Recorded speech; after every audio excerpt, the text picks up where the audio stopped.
Probability, probability का मतलब होता है कि संभावना, इट मे बी हैपन और नॉट। जैसे हम बोल सकते हैं कि इट विल रेन टुडे, आज पानी बरस भी सकता है, नहीं भी बरस सकता है।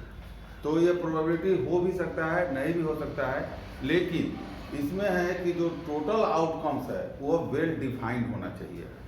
टोटल आउटकम्स वेल डिफाइंड होना चाहिए, उसके अंदर प्रोबेबिलिटी है कि ऐसा हो सकता है और ऐसा नहीं हो सकता है। जैसे हम एक कॉइन को टॉस करेंगे तो उसका टोटल प्रोबेबिलिटी हमको मालूम है कि आइदर हेड और टेल होगा, इट विल हेड और टेल।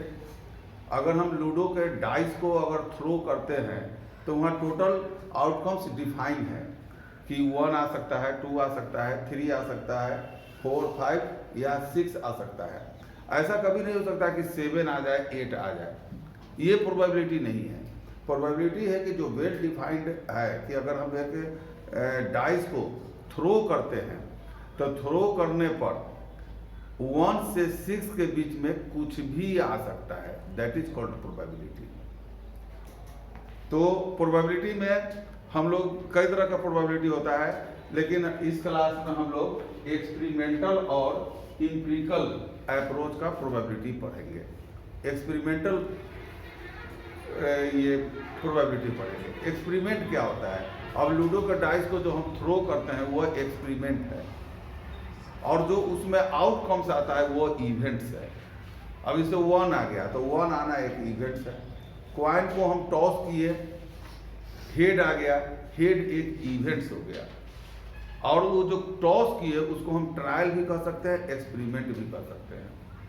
अब इसमें हम लोग रैंडम एक्सपेरिमेंट होता है। रैंडम क्या होता है कि अब एक हम बॉक्स ले लेते हैं, उसमें 4 रेड कलर का बॉल डाल देते हैं, 2 येलो कलर का बॉल डाल देते हैं, 5 ब्लू कलर का बॉल डाल देते हैं और सबको मिक्सअप कर देते हैं। मिक्सअप करने के बाद उसमें हम हाथ डालते हैं, एक बॉल निकालते हैं। अब उसमें जो आएगा वो रैंडम होगा, इसी को हम रैंडम कहते हैं। ऐसा नहीं कि उनमें से देख के ब्लू वाला ही निकालना है। तो अब रैंडम क्या आता है, तो उसमें अगर पूछते हैं कि ब्लू बॉल की प्रोबेबिलिटी क्या होगा, तो टोटल बॉल का संख्या गिन लेंगे कि हम 4 रेड डाले थे, 2 येलो डाले थे, 5 ब्लू डाले थे, तो 5 और 9 2 11, टोटल बॉल 11 है। उसमें ब्लू वाला 5 है, तब फेवरेबल आउटकम्स हमारा जो हम ब्लू चाहते हैं कि हाथ डाले और ब्लू बॉल निकल जाए, तो ब्लू बॉल फेवरेबल हो गया 5 और टोटल आउटकम्स हो गया 11। तो यहाँ पर प्रोबेबिलिटी जो है सिर्फ 5/11 होगा। प्रोबेबिलिटी को हम PE लिखते हैं, PE = number of favourable outcomes by total outcomes. तो फेवरेबल आउटकम्स हमारा ब्लू बॉल है तो ब्लू 5 हो गया, टोटल बॉल 11 है तो बाई 11 हो जाएगा। प्रोबेबिलिटी में ध्यान देने वाला बात क्या है कि श्योर प्रोबेबिलिटी अगर है तो वो हमेशा 1 होता है। श्योर प्रोबेबिलिटी 1 होता है, इम्पॉसिबल प्रोबेबिलिटी 0 होता है। अब जैसे लूडो का डाइस थ्रो कराया, कहा कि हमको 7 आ जाए, 7 तो कभी आ ही नहीं सकता है, इम्पॉसिबल प्रोबेबिलिटी है, तो वो हमेशा 0 होगा। और प्रोबेबिलिटी का वैल्यू हमेशा 0 और 1 के बीच में होता है। अब 5/11 ये क्या है? ये प्रॉपर फ्रैक्शन है। अब प्रॉपर फ्रैक्शन हमेशा 0 से बड़ा और 1 से छोटा होता है। तो याद रखना कि श्योर प्रोबेबिलिटी 1 होता है, इम्पॉसिबल प्रोबेबिलिटी 0 होता है, और ये प्रोबेबिलिटी का वैल्यू हमेशा प्रॉपर फ्रैक्शन होता है, उसको फ्रैक्शन में लिखना है। अगर कटने वाला है तो उसको सिंपलेस्ट फॉर्म में लिखे उसको, और कभी कभी हम डेसिमल में भी लिखते हैं। डेसिमल में भी 0 पॉइंट समथिंग आएगा, हमेशा 1 से कम आएगा। अगर एक ही इवेंट्स में, एक ही एक्सपेरिमेंट में बहुत सारा इवेंट्स है तो उन सारे इवेंट्स का प्रोबेबिलिटी का सम हमेशा 1 होगा। एक एक्सपेरिमेंट किए हम, लूडो का डाइस थ्रो किए, एक बार में 1 आया, प्रोबेबिलिटी 1/6। दोबारा थ्रो किए, 2 आया, उसका प्रोबेबिलिटी तो 1/6। क्या कि उसमें 2 तो एक ही है, फेवरेबल आउटकम्स 1 हो गया और टोटल आउटकम 6 है, तो प्रोबेबिलिटी क्या हो गया? 1/6 हो गया। तो उन सारे इवेंट्स का सम हमेशा 1 होगा। PE1 प्लस PE2 PE3 जितने भी इवेंट्स है सब का सम 1 होगा। प्रोबेबिलिटी निकालने के लिए एक ही फार्मूला है जिसको हम PE for events equal to number of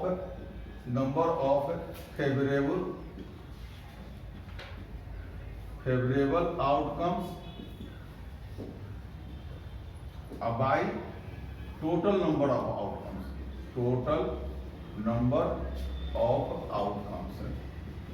अब तुम सोचोगे ये आउटकम्स क्या होता है? आउटकम्स है जो अपर फेस पर, जैसे हम एक कॉइन को टॉस करते हैं और टॉस करने के बाद उसके अपर फेस पर अगर हेड है तो वह हेड कहलाता है, वो आउटकम्स हुआ। अगर अपर फेस पर टेल है तो हम बोलते हैं कि टेल आया है, वो टेल जो है वो आउटकम है, जो अपर फेस पर आता है वो आउटकम है। तो प्रोबेबिलिटी निकालने के लिए हम ये फॉर्मूला यूज करते हैं और प्रोबेबिलिटी निकालते हैं। एग्जाम्पल 1 क्वेश्चन है, अ coin is tossed 500 times with the following frequency of the 2 outcomes, head 240 times and tail getting 260 times. So we have to find first the probability to getting a head. So we write P getting a head or PE1.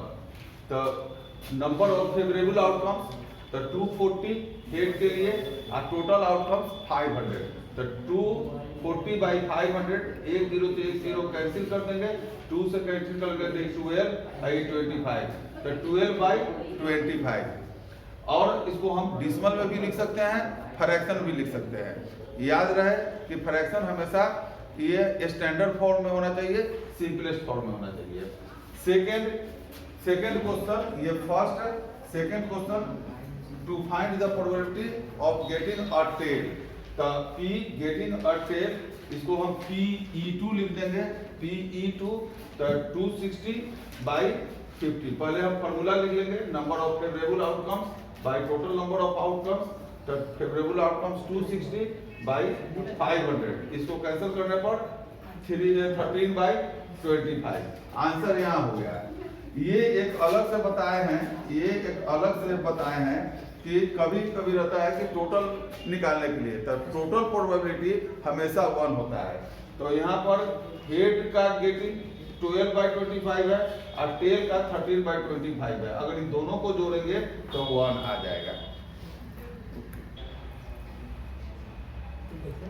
Not getting a head, कभी कभी question आता है not getting a head, तो हम E1 को मान लिया कि गेटिंग अ हेड PE1 यानी कि गेटिंग द हेड हम पहले निकाल चुके हैं कि 12 बाई 25 है।